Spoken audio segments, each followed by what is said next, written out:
Be me. Have a friend who runs various online games.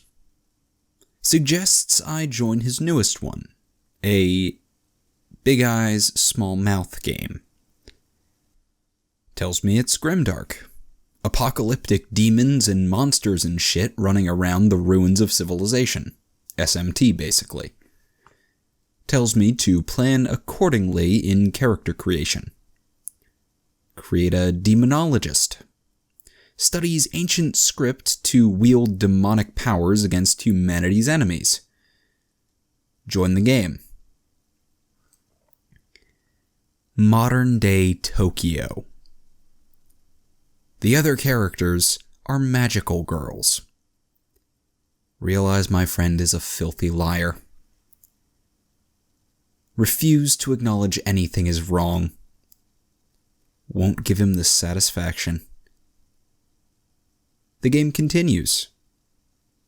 I turn out to be the one most suited to surviving daily life. Can hold down a job, afford a home, etc. Magical girls keep coming to my house. Won't leave.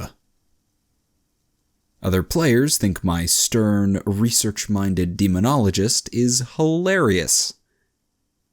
Magical girls always getting into hijinks trying to cheer him up. Making little costumes for his unholy minions. Asking him to join in on the magical girl motto before fighting monsters/villains. I was mad at first, but honestly, it got funny. Now, I wouldn't call them adventures per se. The game didn't have many sessions before the friend's work schedule changed, and he had to cut back on GMing. And the vast majority of the time was spent in typical anime shenanigans. There was the time we fought the evil Bug Queen, though. Started off simply enough.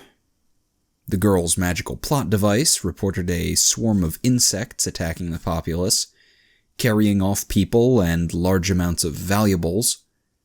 Clearly, they needed to put a stop to this horrible state of affairs, and because it was actually kind of far away, the team needed the mightiest form of transportation at their disposal. My car. And that meant a visit to their new best friend, who at the moment was busy trying to pierce the veil between realms and seize the ancient jeweled heart of Kel-Zagoth. And what kind of car did you drive? Please tell me it was a beat-up station wagon or something like that.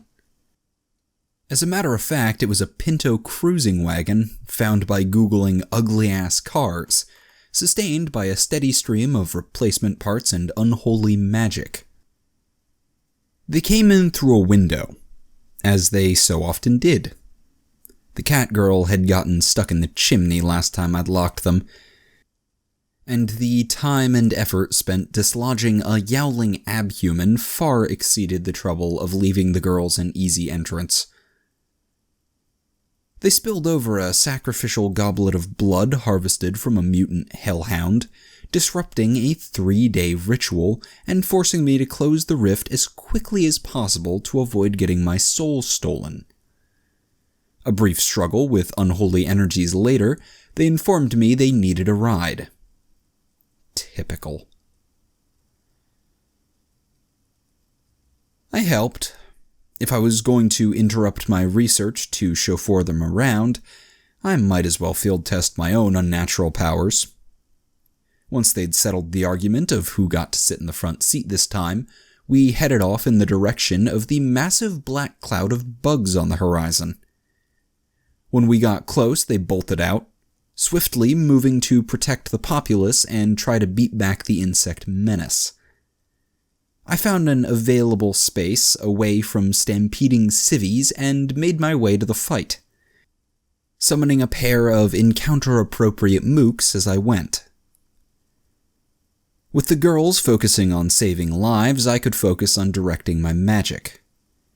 Excess ribbons and frilly aprons aside, my wretched homunculi were well suited to pest control, with fiery breath and physiologies resistant to mundane venom.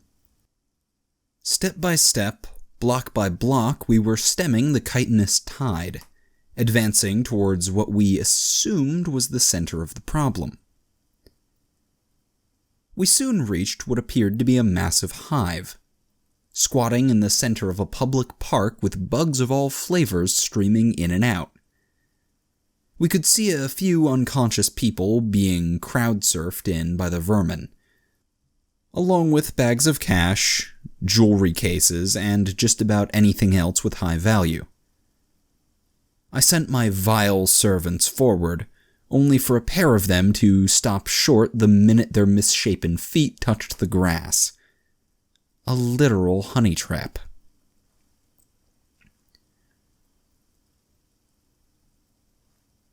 At that point, the proverbial fan was struck with unwholesome ammo. Huge fucking beetles erupted out of the earth, gobbling up my two hapless mooks in an instant.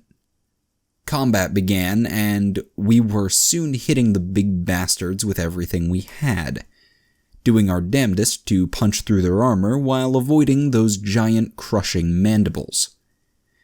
It was a hard fight, but we came out on top.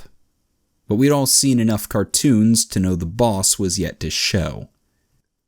Sure enough, we were greeted by the classic of an evil villainess.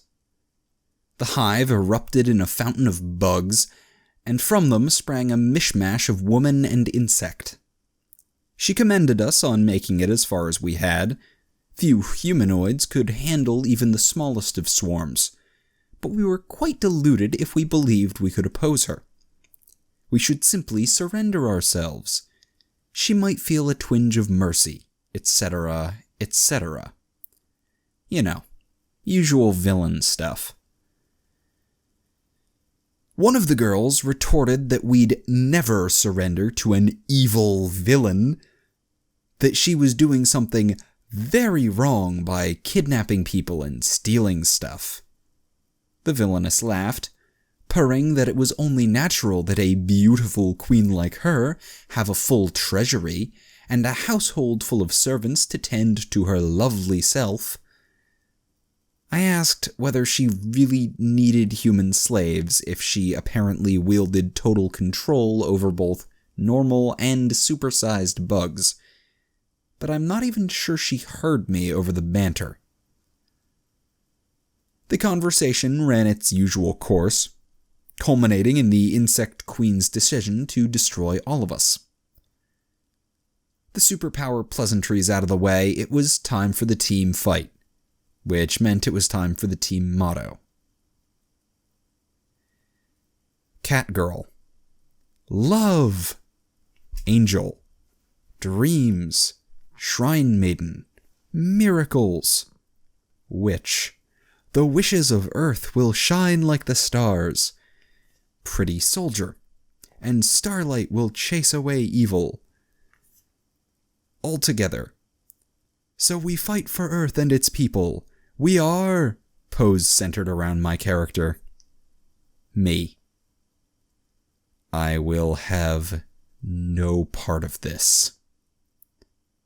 The girls continue to hold the pose, waiting. Me. The pretty justiciars.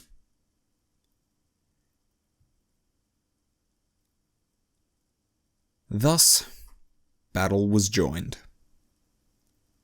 The fight itself was what the great Jim Ross might have called a slobber knocking. That bug bitch hit like a tank, and catching her with our own attacks was pretty tricky, to say the least. And even a heavy hitter like the Angel didn't seem to stagger her much. I was rapidly burning through my list of summons. Some used to attack, others yanked out of the aether as a last-second shield. My bigger powers required incantations, and time was something I was most certainly not getting. At the rate we were going, the odds of victory got slimmer and slimmer for the forces of good and happiness, and their driver. As we neared defeat, the Shrine Maiden called to me, asking if I had any kind of magic that could turn the tide. I explained my situation. I needed a moment without distraction to summon the requisite dark energy, or my spell would have all the weight and destructive power of an anemic church mouse. She asked again, I just need a lot of dark energy and I can do the spell? Yes, I replied, but that takes time. Not like there's a gaping hole in reality down the street I can pull my mojo out of. After a moment, the girls turned to me and announced their brilliant plan. They were going to run away for a minute, and they'd need me to keep the razor-edged Death Queen busy. Typical. What followed was quite a few rounds of me and whatever minion I could pull out of my sleeve getting shit-stomped by the boss. She took the opportunity to monologue, remarking how sad it was that a man like myself would follow a bunch of frightened girls around. How I would have made such a better servant for a powerful woman like herself, etc., etc. Usual spirit-breaking stuff. I ignored it. I had lost control of my life a long while ago, and insinuating that I was a pervert could hardly even make me blink anymore. Still, I couldn't help but wonder if this was my fate. To be murdered by a narcissistic bug person for driving 5 goofy vigilantes to work. The Insect Queen pulled back, ready to finish me with a single powerful strike, and got hit in the face with a flying car. A Pinto cruising wagon, to be precise. As it turned out, the girls had gone searching for the single biggest pocket of dark energy in the city, which just so happened to be my personal vehicle. After much trial and error, they had somehow managed to hotwire the thing, and had driven it, rather haphazardly, into the city, all the way to the edge of the park. They had then poured just about every spell and enhancement they had remaining among them into the car. Given the nature of their powers, it was a bit like adding a time-release cesium capsule to a bathtub. Their magic bomb thus primed, they had used their combined physical strength and magical prowess to chuck that motherfucker straight at the Insect Queen's ugly face. When the smoke cleared, I was remarkably alive. The Insect Queen, remarkably less than alive. With their leader dead, the bugs seemed to go into a panic and die, leaving us in an eldritchly scorched park filled with mountains of dead bugs and some very confused and badly stung people. The girls immediately crowded around me, asking if I was okay, and they were really sorry about the car. But I had mentioned the car used my unholy power to keep it running. But we'd won. Wasn't that great? And they were really, really sorry about leaving me to fight her on my own. But I was okay, right? It hadn't been a great day. I'd known it wouldn't be from the moment I nearly got my soul stolen. But I was alive. I was in one piece. I was still sane. So as much as it was possible since I first met the team, I was okay. We stopped for dinner before I called a ride. One of them ate too much and threw up in the cab. Typical.